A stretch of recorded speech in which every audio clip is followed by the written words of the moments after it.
Hello, everyone. Today I'm joined by Steve, a very active member of our community.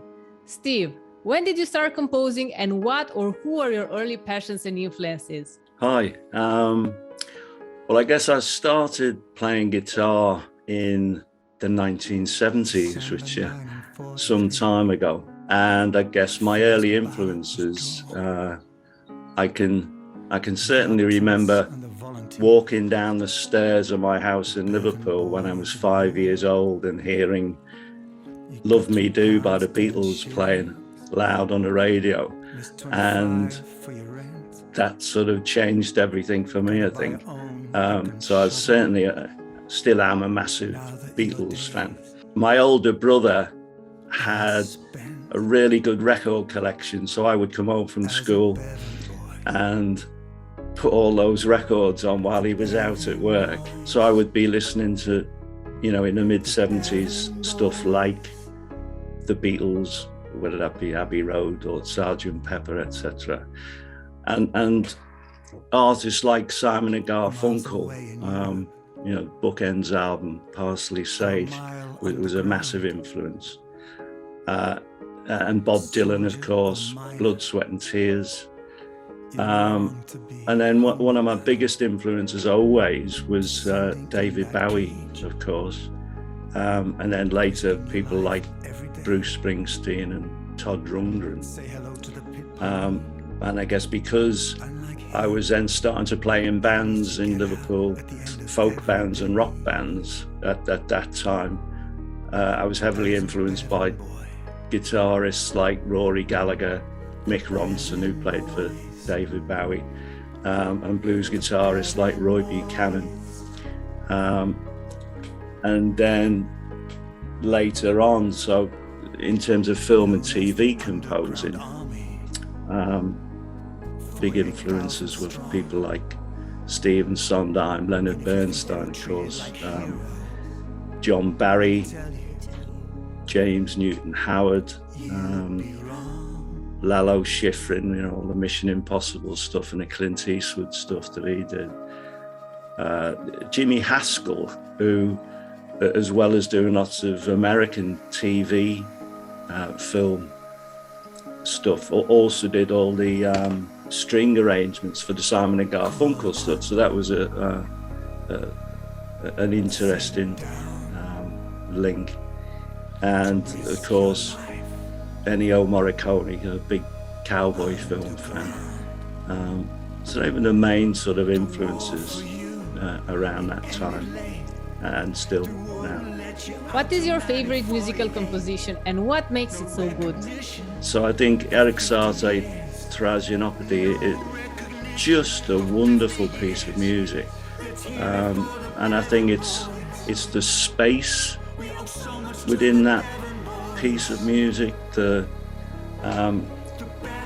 melody and that apparent simplicity, but I guess just the sort of sheer beauty of that piece of music.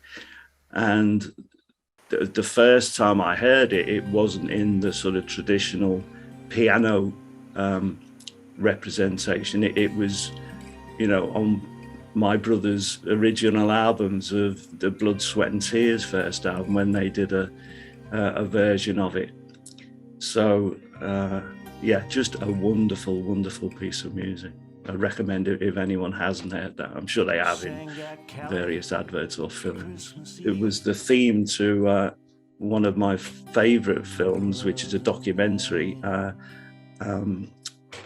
The Man on Wire, about Philip Petit, the tightrope walker who walked in between the two towers. And that's the theme throughout that whole film. What would you consider the most challenging aspect of composing music? Well, there's many of them. I think for me, the initial challenge always is getting over that initial self-doubt, that sort of, will I ever be able to write another decent song or another decent piece of music? So it's getting over that initial, I won't be able to do it, or this is going to sound rubbish. And then sort of slowly getting into the zone of whatever you're writing and going with the flow of that. And I guess just getting out of one's comfort zone and trying to be different and experiment. But I think, yeah, always it's that, you know, stupid self-doubt that all us composers have, it appears.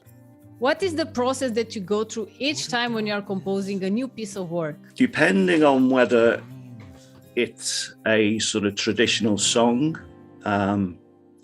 you know, with lyrics, etc., or whether it's a piece of film and TV music or for adverts and stuff, which is mainly instrumental. So I guess it would be different for each of those. So with a traditional song, I might start with just a phrase or a line or a story idea about a particular type of song or something that I've researched or seen on TV that I want to write about.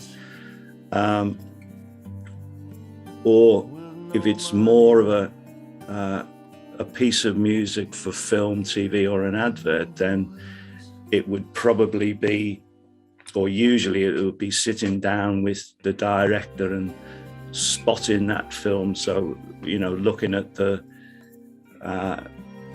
whole film a few times, going through it and agreeing where the director would want music to come in and stop, where there would be silence, you know, any sound effects or Foley effects, etc. So that would be the first thing. And then again, looking at things like tempo, looking at what type of sounds I would want in that order the director would want. And then maybe looking at what instruments that might suit that music. You know, what does it need? Any sound effects? And, you know, is it a synth-based piece of music? Is it guitar-based? Is it orchestral? Or is it some type of hybrid of all of those things? And that would be how I would start looking at them. And then that would lead into various things. What advice would you provide for those who are just starting to compose their first pieces of work? Be yourself, be different.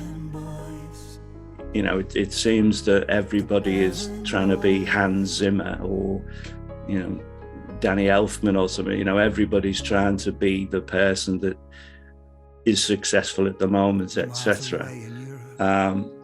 Which is fine. You know, we all do that. But I think for me, it's really important that if people are starting out, or is to listen to every type of music that they can from all around the world, you know, whether it's folk, blues, rock, classical, and just listen to everything you can and just filter that into, you know, your musical mind's melting pot, and then let that come out in your music, but just try and be you, be yourself, and by all means copy everybody, but just try and see what it is about you and your music, and just try and be different. This is a very good advice, to try and be different in a time when everybody tries to copy everyone else. Yeah.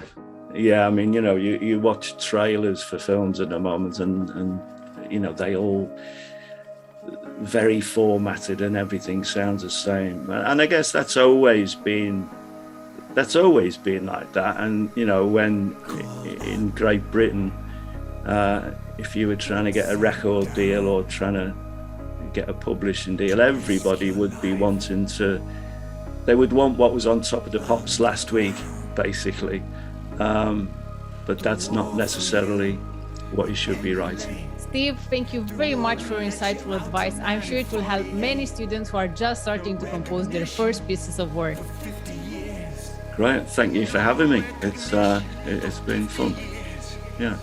So good luck to everyone, and yeah, keep writing, keep singing, keep filmmaking.